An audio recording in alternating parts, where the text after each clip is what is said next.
ನಮಸ್ಕಾರ ಸ್ನೇಹಿತರೆ, ನಾನು ಹಾಸನದ ಸಮೀರ್. ಸ್ನೇಹಿತರೆ, ನಮ್ಮ ಫೇಸ್ಬುಕ್ಕಿನ ಫಾಲೋವರ್ ಒಬ್ರು ಕಾಸರಗೋಡಿನಿಂದ ಇದೊಂದು ಮಿಷಿನ್ ತಗೊಬಂದು ಕೊಟ್ಟಿದ್ದಾರೆ. ಇದು ಬ್ರಷ್ಲೆಸ್ ಸಾ ಕಟಿಂಗ್ ಮೋಟರ್. ಹೆಚ್ಚು ಕಮ್ಮಿ 2 ವರ್ಷ ಹಿಂದೆ ಇವರು ನಮ್ಮ ಹತ್ರ ಬಂದು ಒಂದು ಮಿಷಿನ್ ತಯಾರಿಸ್ಕೊಂಡು ಹೋಗಿದ್ರು. ಅದು ಸಕ್ಸಸ್ಫುಲ್ ಆಗಿ ವರ್ಕ್ ಆಗ್ತಾ ಇದೆ ಅಂತೆ. ಹಾಗೆ ಇನ್ನೊಂದು ಮಿಷಿನ್ ತಯಾರಿಸ್ಕೊಡಿ ಅಂತ ಈ ಬ್ರಷ್ಲೆಸ್ ಮೋಟರ್ ತಗೊಬಂದು ಕೊಟ್ಟಿದ್ದಾರೆ. ಈ ಬ್ರಷ್ಲೆಸ್ ಸಾ ಮಿಷಿನ್ಗೆ ಒಂದು ಸ್ಟ್ಯಾಂಡ್ ತಯಾರಿಸಿ ಲ್ಯಾಟರೈಟ್ ಕಲ್ಲುಗಳನ್ನು ಯಾವ ರೀತಿ ಕಟ್ ಮಾಡೋದು ಅಂತ ತೋರಿಸ್ಕೊಡ್ತೀನಿ ಸ್ನೇಹಿತರೆ. ಲ್ಯಾಟರೈಟ್ ಕಲ್ಲುಗಳನ್ನು 45 ಡಿಗ್ರಿಗೆ ಮತ್ತು 90 ಡಿಗ್ರಿಗೂ ಕೂಡ ಕಟ್ ಮಾಡಬಹುದು. ಆ ರೀತಿ ಒಂದು ಸ್ಟ್ಯಾಂಡ್ ತಯಾರಿಸ್ತೇನೆ. ಮಷಿನ್ ನೀವು ನೋಡಿ ಸ್ನೇಹಿತರೆ, ಇದರಲ್ಲಿ ಯಾವುದೇ ರೀತಿ ವೆಲ್ಡಿಂಗ್ ಮಾಡೋದಕ್ಕೆ ಸಾಧ್ಯನೇ ಇಲ್ಲ. ಯಾವುದೇ ರೀತಿ ಕಬ್ಬಿಣ ಇಲ್ಲ. ಇದರಲ್ಲಿ ಬ್ಲೇಡ್ ಒಂದು ಬಿಟ್ರೆ ಇನ್ನೆಲ್ಲ ಸಿಲ್ವರ್ ಇದೆ. ಇದರಲ್ಲಿ ಈ ಚಕ್ರಗಳನ್ನು ರಿಮೂವ್ ಮಾಡಿ ಈ ಚಕ್ರಗಳ ಜಾಗದಲ್ಲೇ ನಾನು ಒಂದು ಸ್ಟ್ಯಾಂಡ್ ತಯಾರಿಸೋದಕ್ಕೆ ಪ್ರಯತ್ನ ಮಾಡ್ತೀನಿ.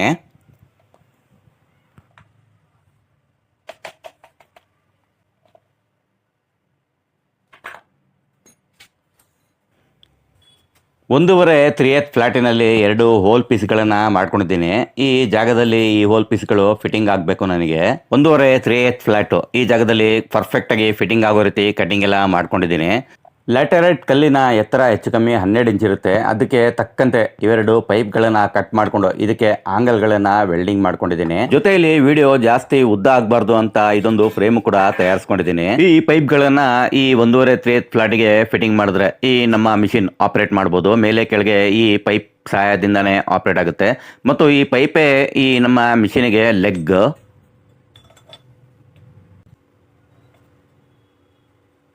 ಈ ಪೈಪಿನ ಲೆಗ್ ಒಂದೇ ಟೈಮಲ್ಲಿ ಆಪರೇಟ್ ಆಗಬೇಕು. ಆಪರೇಟ್ ಆಗೋದಕ್ಕೆ ಇದೊಂದು 6 mm ಶೀಟ್ ಸಿ ಕ್ಲಾಂಪ್ ಆಗಿ ಫಿಟ್ಟಿಂಗ್ ಮಾಡಿ ನಂತರ ಕಂಪ್ಲೀಟಾಗಿ ವೆಲ್ಡಿಂಗ್ ಮಾಡ್ತೇನೆ.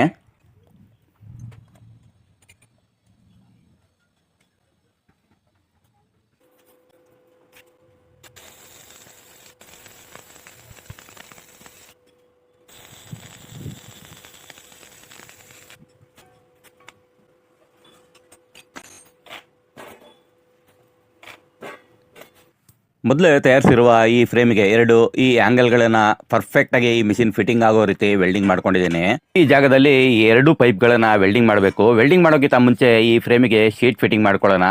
ಶೀಟಲ್ಲಿ ನೋಡಿ ಈ ಗ್ರೂ ತೆಗೆದಿದ್ದೀನಲ್ಲ, ಈ ಗ್ರೂ ಮಧ್ಯದಲ್ಲಿ ಈ 2 ಪೈಪ್ಗಳು ವೆಲ್ಡಿಂಗ್ ಆಗುತ್ತೆ.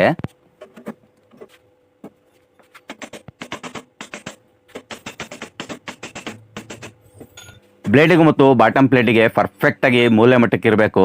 ಇಲ್ಲ ಅಂದರೆ ಕಲ್ಲು ಕೂಡ ಕ್ರಾಸ್ ಆಗಿ ಕಟಿಂಗ್ ಆಗುತ್ತೆ. ಪರ್ಫೆಕ್ಟಾಗಿ 90 ಡಿಗ್ರಿ ಇದ್ದರೆ ಮಾತ್ರ ಕಲ್ಲು ಸ್ಟ್ರೈಟಾಗಿ ಕಟಿಂಗ್ ಆಗುತ್ತೆ.